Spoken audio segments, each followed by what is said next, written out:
George Everett Fogg. Named after your grandfather. Excuse me? He was named after your grandfather. Wait, wasn't your dad Everett? Or was it your grandfather? I'm thinking that I don't remember grandfather.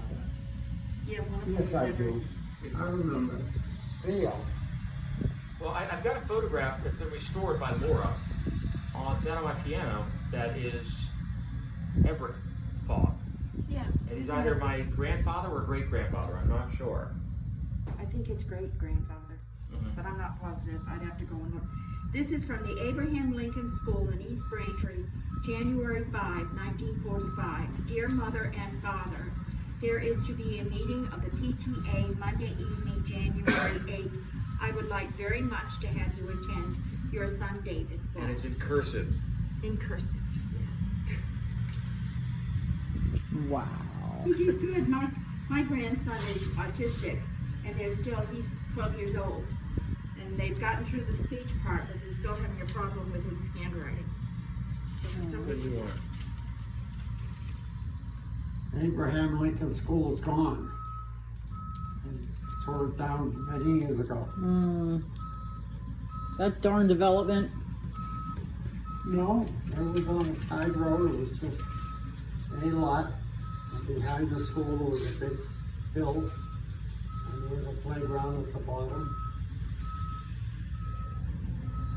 here we go, guys. Because parting is such sweet sorrow, I would leave you all tokens of my great esteem and affection. It's not signed by anybody, but this is funny.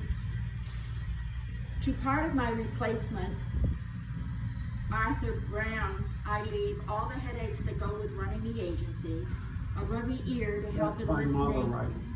to all the complaints and problems over the phone, and the glow of satisfaction when a satisfied client brings around your mother paying prospect. To Betty, I leave my capacity for producing charming musical sounds, my ability, charm, and placate, and my ability to charm and placate unhappy clients.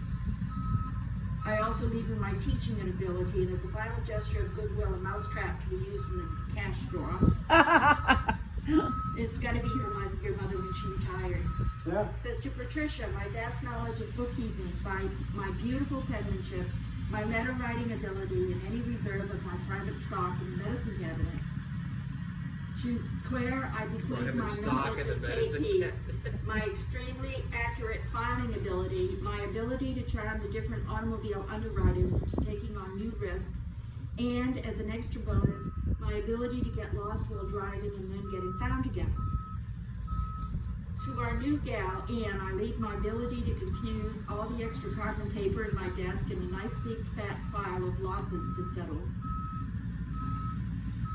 To Papa Wilkie, my command of the English language so that he may be more verbose, my well-broken-in pillow for his office chair, my loud, distinct, to Ballard Ebbett, I leave my loud, distinct reading voice and my permission to one and all to cash his checks anytime he should request it.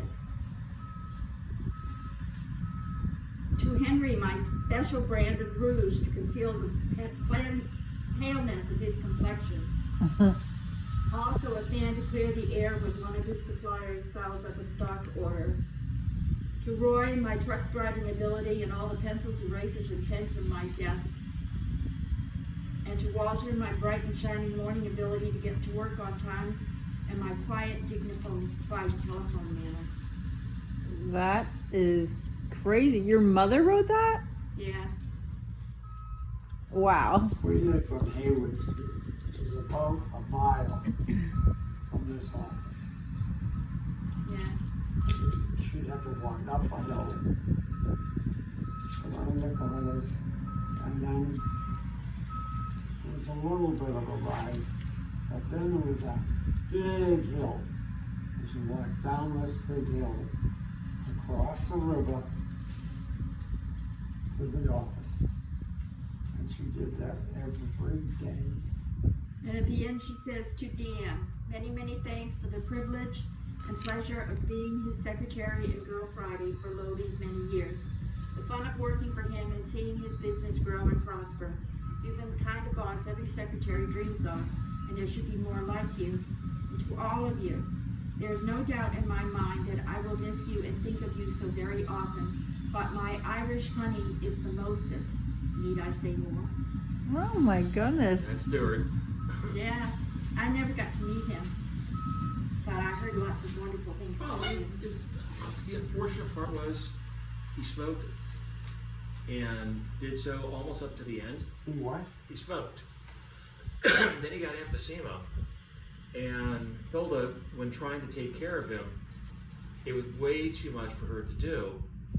And she almost died taking care of him. Wow. They were living down in D.C. then. Yes, yes, she was just getting weaker and weaker with all the physical requirements of trying to take care of somebody with emphysema. Yes. And kind of an odd twist on that was about that time this was happening, I was engaged to a girl that none of you've actually met her, Danielle. She was the real tall one. And when the funeral happened, I looked at her and said, you have to stop smoking. And she did. A couple months later, she started again. I asked her why. She goes, if you don't know, then we're done. One of those, and I'm like, well, I don't know. She goes, well, then I'm leaving. And I'm like, well, I just lost one relative to a smoking. I'm not going to lose another. So, goodbye. Yeah. Well, it's I understandable. don't know, Stan. Rusty said we could look at this. I'd love to send this to George. To George? Yes. His dad, George. Your dad, his dad, yes. This is his vacation church school certificate. Oh. I saw this one for July David. 30th, 1943. Wow. Thank you. He'll appreciate that. World War II.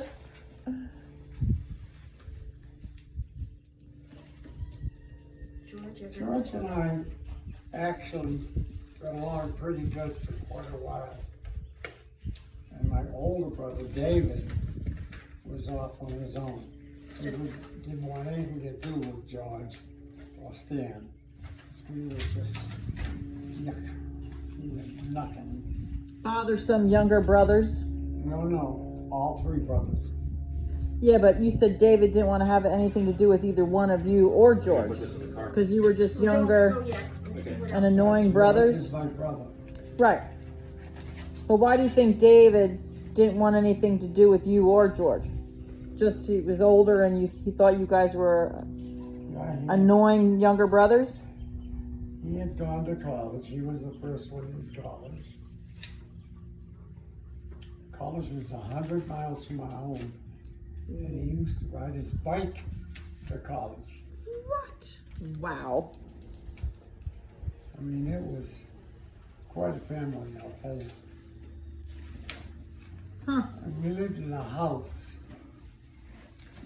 that my father Ask Rusty. and brother, my father and my grandfather built. They went to the All woods, kinds of good stuff. Get cut out. the trees, and built this house. It was a duplex. Is it all right for you? Nice. Absolutely, yeah. That's why I brought it out. They also got some. See, now, look it. How? Yeah, All look, these years, so I'm the nice. one who saves. You're the glue. You should see what my mom had set aside. She has a whole bunch of stuff like this too. Hilda, I got her a suitcase. Full.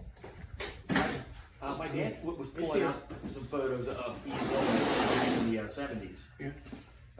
So, Yeah, of course you so get like odd things that showed up, and I'm like, You who's got the this? jewels and you lose I them? looked at him like, it looks Nope, like I was my dad using them. haircut. That's so I don't I lose. realized it wasn't really a bad haircut, it was my dad with a bad haircut. I ship them all over the country like that. I'll be right back. Wait a minute, George. Wait. Wait, Mike. Michael. Just one more minute. And then you can. Hey, Rusty, how about a love letter? Huh? A love A letter. whole bunch of love letters from From who to who? Hilda to Stuart. Oh, yeah. Yeah, I want those. Can he have like a couple One? more to show Yeah. George? I guess.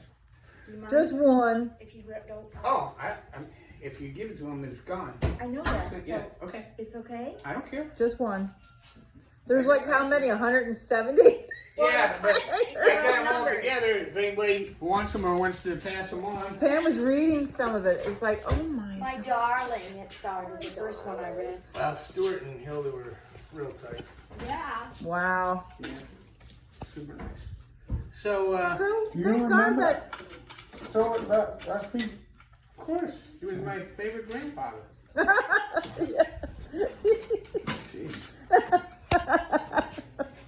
He's, anyway. He was a pretty good guy. Are you from Pennsylvania too? I am. Uh-oh. Yeah, I know. Oh, geez. Sorry. No. I'm only kidding. Yeah. We have a funny way of talking. We have a funny way of talking. We have a whole bunch of old pictures. My problem is that I never put the dates and everything on them or who they are. You know. So if I'm going to go through them, I'm going to say, well, if I don't know this person, you know, When did Everything's digital nowadays. Yeah. I have 33,000 photos on my phone. Come on. What? My daughter's like that too. when did you meet this old man? I know. Isn't it amazing? The she's internet. on the internet. The Yeah. internet. Match.com. I hate to tell yeah, it's a dating site and it's like, oh my god, I can't believe my Yeah, life was we reduced to this. And what They is have it? Is it age propriety type thing or what? I don't know. I put down I wanted a widow since I'm a widow, you know, and I had like 75 loser men like get interested in me. I went out with a few and he kept popping up He on wasn't my one of them? He wasn't one of them. Oh he my he kept gosh. popping up on Wait my a second. feed, and I kept ignoring him and swiping over because he's in Harrisburg and I'm in Reading, which is like 63 miles apart. Do you know he's a communist? He's all kinds of He things. wants to wear women's underwear, but don't tell anybody. We already know that. But did he put it on his head?